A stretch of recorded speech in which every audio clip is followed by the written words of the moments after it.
going to do is we'll put them alongside each other, we're going to measure them up, we're going to poke them a little bit.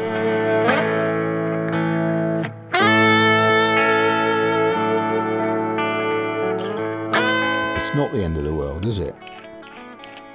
Because it didn't cost as much as a nice car.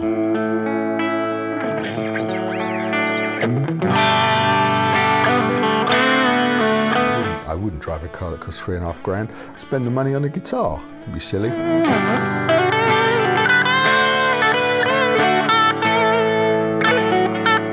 New fresh strings on.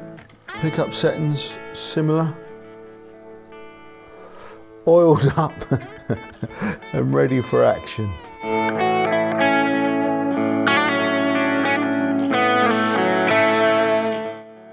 Hi everyone, thanks for joining us today.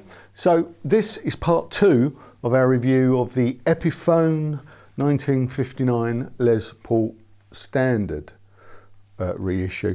This is the collaboration that Epiphone have done with the Gibson Custom Shop to create their most historically correct Les Paul Standard ever, which is this thing here. So we reviewed this last week in part 1 of this. Is going to be a 3-part series, if you like. Part 1 was last week. Here's the link. If you haven't seen that and you want to, it's just basically an introduction to this guitar, and we hear what it sounds like in isolation without going into too great a detail. Today, however, we are going into too much detail, probably, and we're going to put it on a workbench alongside this, which is a Gibson Custom Shop 1958 Les Paul Standard reissue that costs something like 6 or 7 times more than the Epiphone.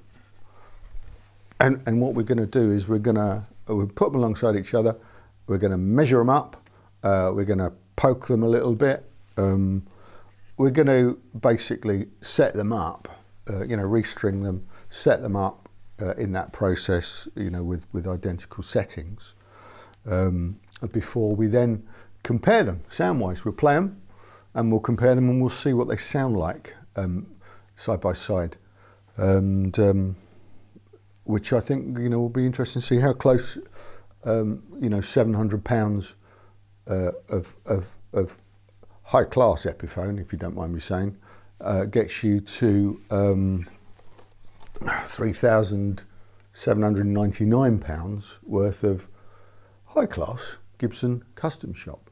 I'm not here to slag this guitar off because it's fantastic. I've had it for about 4 years. It's a lovely guitar.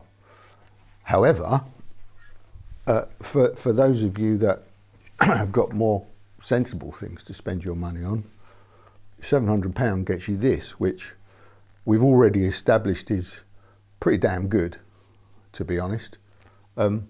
So yeah, let's look at them side by side. Let's look at what's the same. Let's look at what's different. And then let's see what they sound like side by side. We're certainly not expecting to end this by saying, oh, this is as good as the Gibson Custom Shop, because I think we can all probably say it's unlikely. But I think it'll be interesting to see how close it gets in terms of feel and sound. So here we go. Let's buckle up and get stuck in. Now, I will warn you that this next section is about 20 minutes long, or should be by the time I've edited it down. So if you're not quite so inclined to want to go down that rabbit hole of nerdy guitar specs with us, join us in about 20 minutes time. I'll put a chapter marker on so that you can see, and it'll be called something like "At Last Here's Some Playing," or "This Is What They Sound Like," or something like that. You can skip forward to that and join us, and we will be able to see what they sound like back to back once they've both been set up properly. Okay, so either way, I'll see you in a minute. That'll be on the workbench, or might be in 20 minutes time, but it'll be less than a minute because you'll have just skipped forward to that. So see you in a minute. All right, cheers.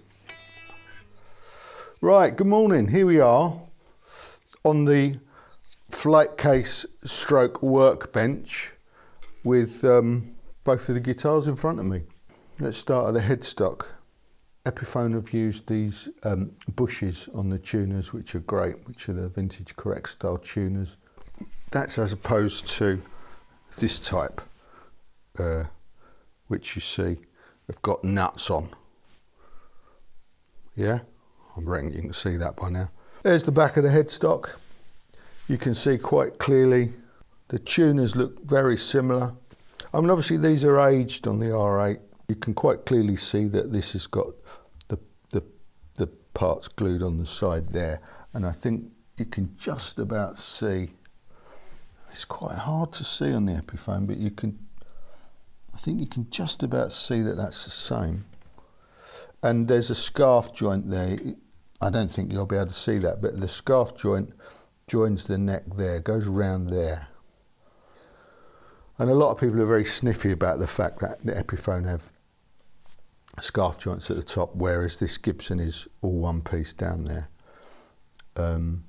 But it occurred to me that a lot of the most famous Les Pauls have had headstock breaks anyway, so just thought I'd throw that into the mix. There you go. Okay, let's flip them back over. Actually, while we're here, let's weigh these things. So, the Epiphone is £8, 12 ounces, or 3.98 kilos. And the Gibson is 8.12 ounces and 3.98 kilos. How about that? Pretty much identical weights. What's the chances of that happening? The other thing worth mentioning maybe is that the angle of the neck on the Gibson, they state it as 4 degrees. The Epiphone doesn't go into that amount of detail, but the angle of the Epiphone is a little bit greater, which I think is probably a good thing. One of the things that I noticed about the R8 since I've had it is because of the neck angle, you can see that the bridge has to be screwed a fair way down to get the action right. So the bridge and the tailpiece are screwed right down, which is not a bad thing, but there's not a lot of adjustment left in that bridge, as you can probably see. What it has meant is that I've tried to top wrap this bridge, and it doesn't work very well because the top of the stop bar is pretty much, it's not really a great deal lower than the things. I can't remember what they're called, but you know what I mean. So it doesn't work well as a top wrap, because if you top wrap a guitar, if you stretch the strings like I always do with the Gibson, I've just got into a habit of when I'm tuning, I stretch the strings. It's really annoying because they just pop off all the time. So that's that. Next, the tuner ratios are different. The Gibson's stated as 12:1 ratio, and the Epiphone is 18:1.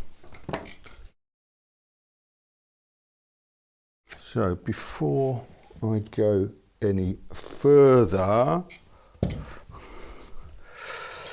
going to remove. Oh, it's not as tight. That's good. Well, no, it's not good, is it? Because no, it does come off. Okay. So I'm just going to use a little bit of tape to stop those moving. I don't think insulation tape is the best choice for this because it might mark the guitar, but I don't have any choice because I'm in the middle of filming and I can't find my masking tape, so fingers crossed that'll be all right. It'll be an interesting lesson to learn. I'm sure it'll come off. Oh, I'm not. It's nitrocellulose. I can't do that, can I? No, look, I'm off to find some masking tape. I'm not going to take the risk. Only take a couple of minutes. Masking tape. So that can go there. Yeah, I don't think it was worth taking a risk with that. So, a bit of masking tape should be fine. Shouldn't mark the finish. We'll see. Somebody's bound to be furiously typing in the comments, telling me what an idiot I am for doing this. But anyway, so while we're talking about the finish, I think you can see enough on these. On these, let's just try and get them into a nice little position. The VOS Gibson, I think they take the gloss off in the factory, and they make it quite a flat matte finish, not dissimilar to how the Epiphone looks now, when the Gibson arrived. But obviously this is a 2016 guitar, so it's been played somewhat. It's got a bit of a shine to it now. And I mean, it's a very attractive finish, I must say. Always has been.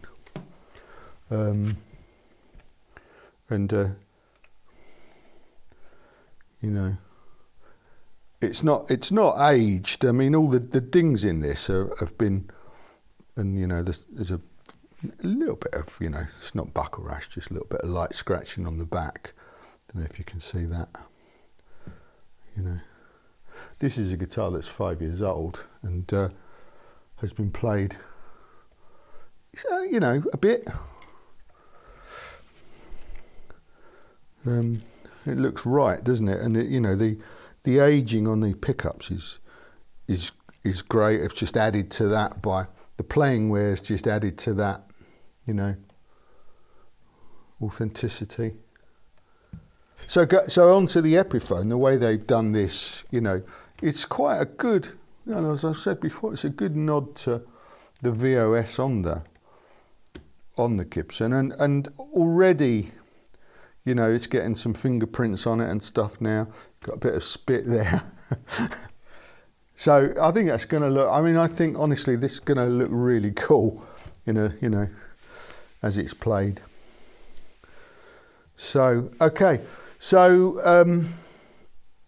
what I was going to do actually now, I was going to weigh the bridge and the tailpiece. Right, so let's weigh the bridge and the tailpiece. That's good, we can actually see that. So the tailpiece, so this is the tailpiece on the Gibson. It's very light. 32 grams, if you can see that. Tailpiece, woo! Says Epiphone on the back of that. Very heavy compared to that. 73 grams. So 41 grams difference. So that's over twice as heavy as that. And I do think that makes quite a big difference, or could make quite a big difference in sound. What about the bridges? So this is Gibson ABR1. It's quite heavy, that weighs 55 grams. And actually, strangely enough, this feels lighter. It just says Epiphone. Yeah, 46. Well, there you go. I don't know what to make of that at all, but that's what it is. So, cool. Okay, so what we're going to do now is we're going to get inside the neck pickup cavity. What I like to do firstly is find a proper screwdriver for the job. That one seems good. I'm going to remove the neck pickups by removing the pickup rings, so the whole lot pops out. Just gently loosen those.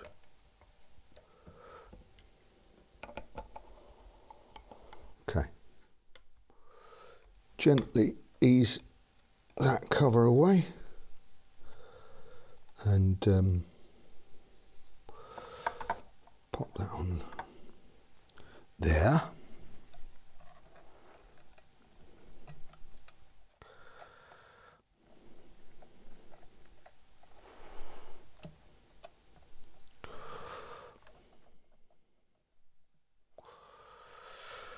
So I think you can see inside these. It's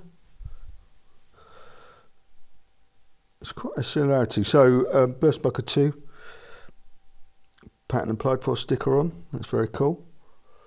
It's a bit of paper there. It says number 10. The neck tenon finishes there. This says, it doesn't say what it is, but it says pattern applied for on the back of that.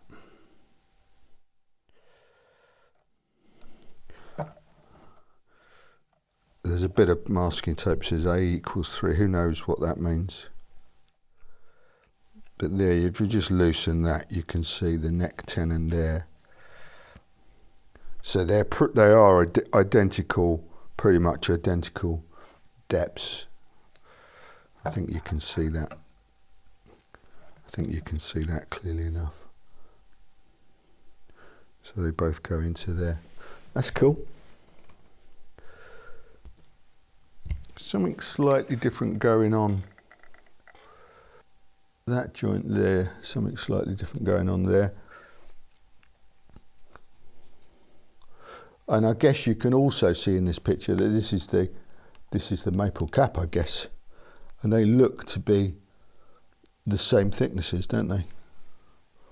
So that's cool. So pretty much, yeah, they do. They definitely look to be the same thicknesses.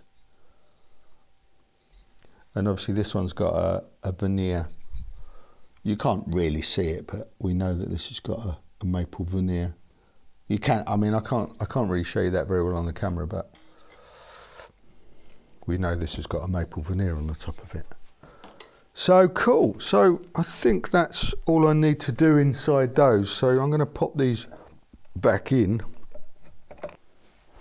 I just thought I'd and measure the bridge pickup rings. This has got the proper deep one on the Gibson, which seems to be almost about 15 mil deep at the back, and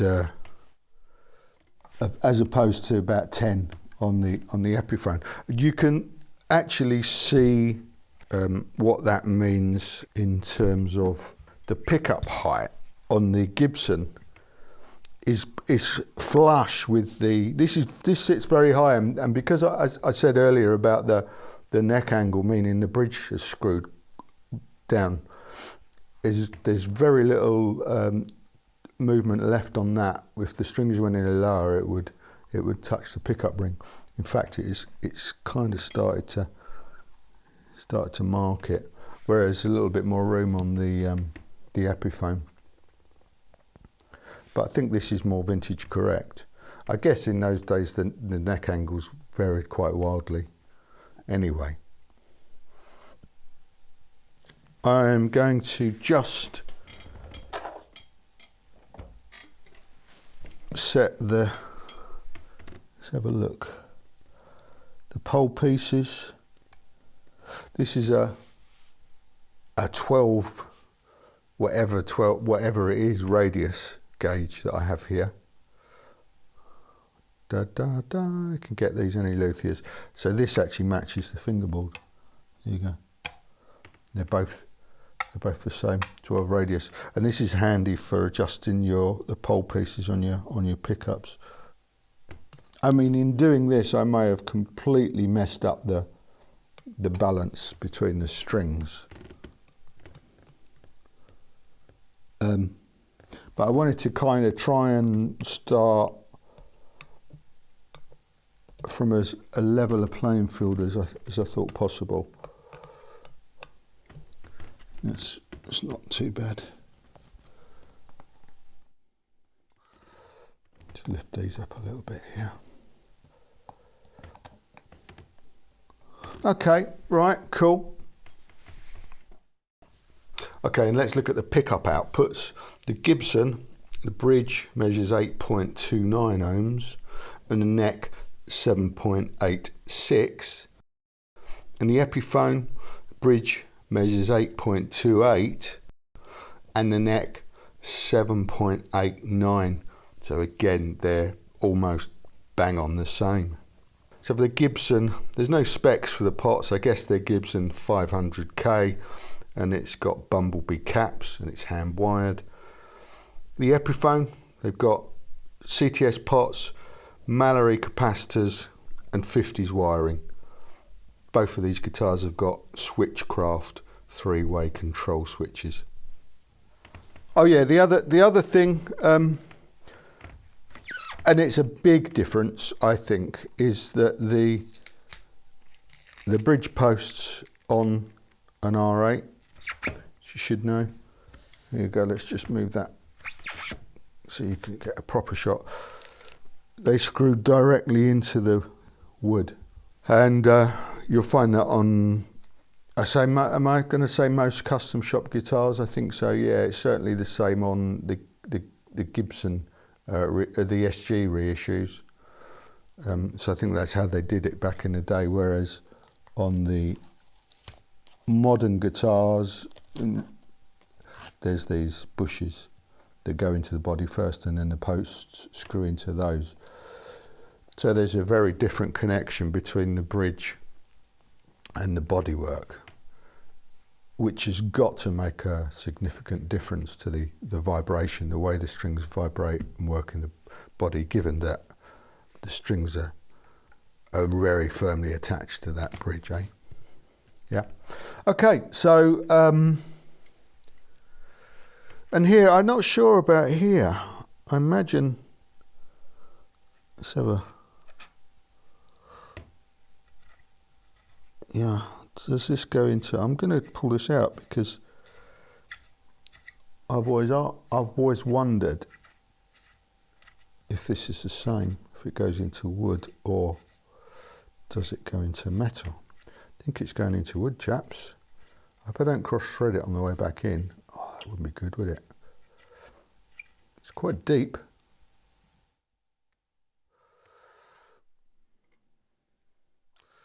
As far as I can tell, that goes straight into the wood. Or there might be a bush in there. I can't really see. You can't see any metal on the outside. So it looks like that's the same, that goes straight into the, gently does it. Oh God, can you imagine?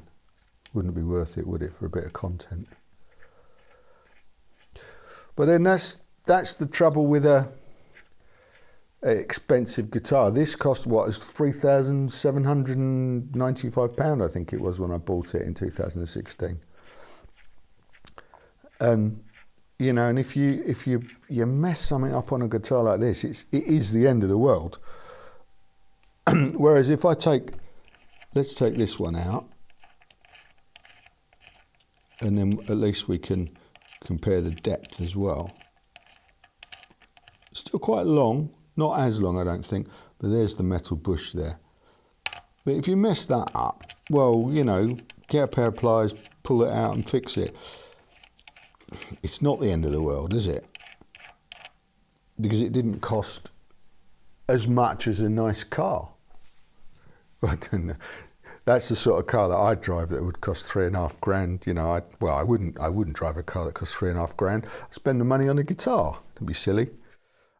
Okay, so moving on now. So plastics, while we're here, they're not aged on this. They're not really aged on these VOS. The plastics aren't aged anyway. I don't think they ever have been.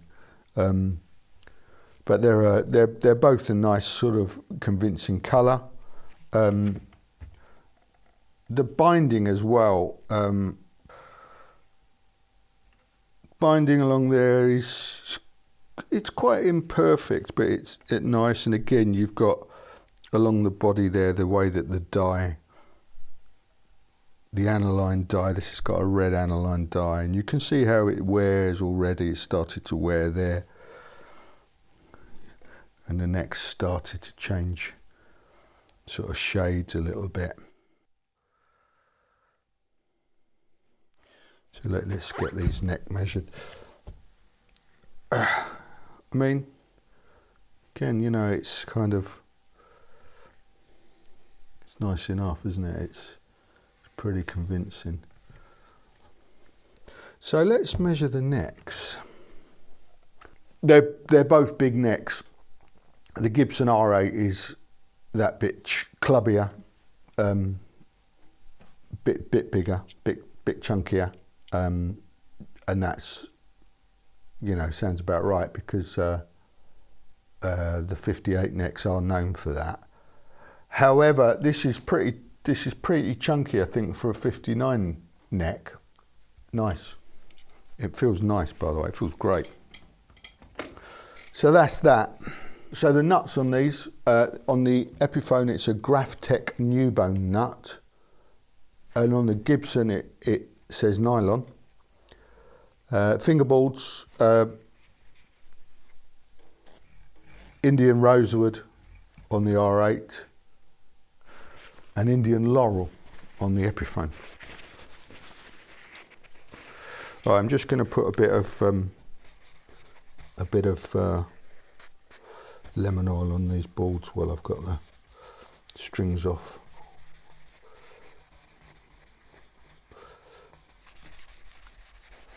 So I've just noticed that the frets look definitely different. These are quite skinny frets on the Epiphone, whereas these are definitely more of a chunky. And obviously you've got fret nibs on a Gibson, and no nibs on the end of the frets on an Epiphone. I'm going to put the strings back on these now, and then we'll get to play them and see what they sound like. Okay, so my string of choice, Ernie Ballsack regular slinkies. Thanks to Dave's World of Fun Stuff for lending me that joke. Okay, so there's no marks, that's great. No marks.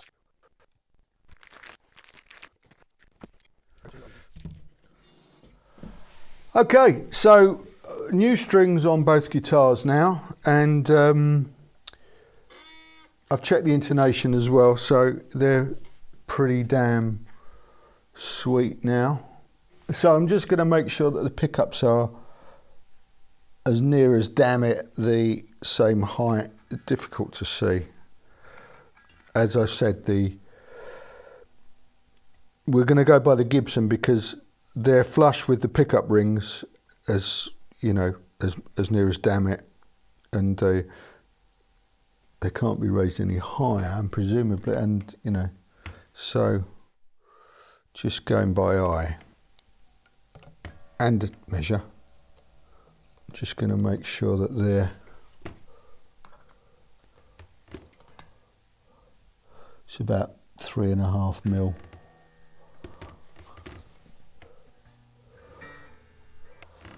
Okay.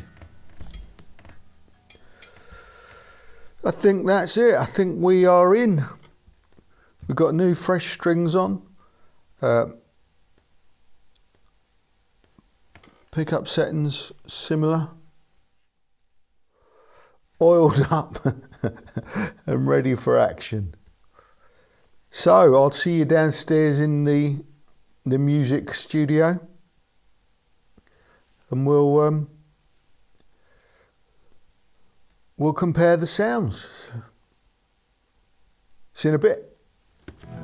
Right, here we are. So, I mean, sound demos of guitars are always, I always find them very difficult because we try and strum simple chords. Well, that sounded quite good actually.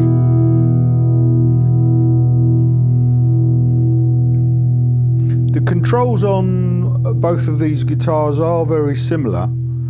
The pickups obviously aren't the same. So, you know, lower your expectations a little bit, chaps, if you own the Epiphone. These are Burstbucker 2 and 3 pickups, which are Gibson pickups from their Les Paul standard range, or their current Les Paul standard range. Whereas the pickups in the R8 are Gibson custom buckers. So more of a boutique, you know, voice, presumably. I mentioned there's going to be 3 parts. Part 3 will be next week, and we are going to fit some boutique pickups to this Epiphone. We've come into ownership of a set of Monty's PAF hand wound pickups, which we're going to fit next week, and then we'll do further sound comparisons. So watch out for that. Anyway, now let's get stuck in now. More of that later. Let's get stuck in now. Let's hear what these bloody things sound like.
So there you go.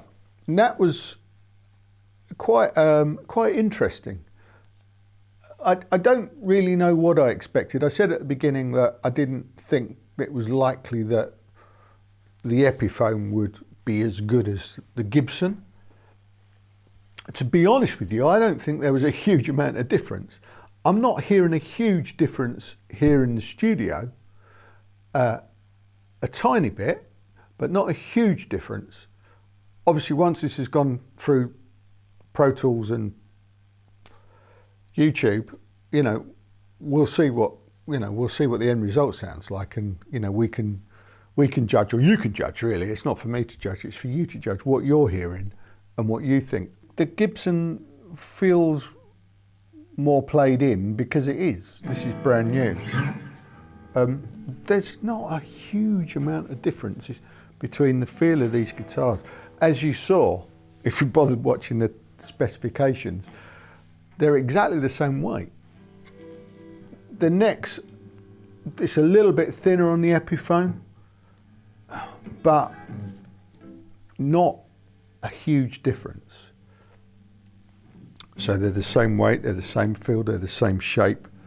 They feel very similar. This feels a little bit newer. The neck feels nicer, I think, on the Gibson. Not a lot of in fact, in some ways, this is more of a glossy neck on this. And in some ways, this is nice. This is a lot smoother, a lot slicker. But I like a silky neck, a silky smooth neck, as opposed to a sticky one. And you know, quite often Gibson necks are a bit sticky. So this feels super slick and a little bit slimmer. So and for that reason would suit a lot of people anyway, because this is a proper 58 clubbiness about this.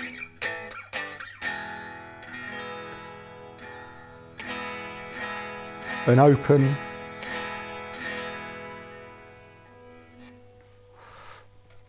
sounding. Sorry, I keep diving off down there.